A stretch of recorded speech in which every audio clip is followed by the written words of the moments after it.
Jerry Jones and the Dallas Cowboys threw Dez Bryant under the bus because of the manner in which they let him go.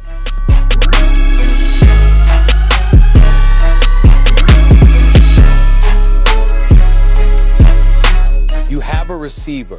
He obviously is not what he used to be, Max, but clearly Dez Bryant is worthy of being on an NFL roster. So the fact that he's not on an NFL roster, it begs the question as to why that is, particularly when you consider how limited the Dallas Cowboys are at the wideout spot. You got Cole Beasley. Jason Witten is gone. Now Dez Bryant is gone. You got Terrence Williams, you got Cole Beasley, you got this kid Allen Hurns from Jacksonville last year and what have you. But you don't have stout playmakers, at least on paper. There's nobody that resonates with you, that comes out front and center, that makes you say, wow, the Dallas Cowboys are going to be okay.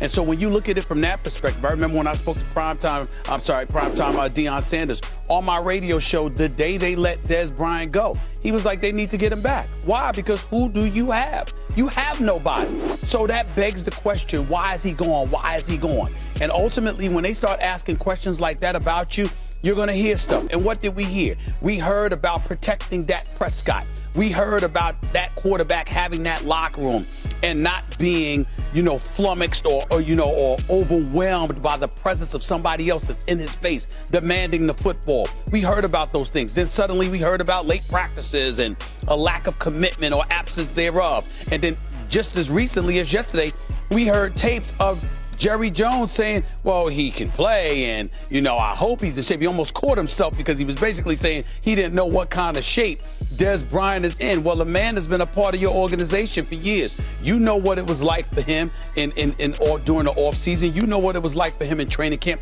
You've been around this man enough. You're the de facto coach, GM, and president of the team, for crying out loud. You know what Dez Bryant brings to the table. You know what his offseason regimen is like.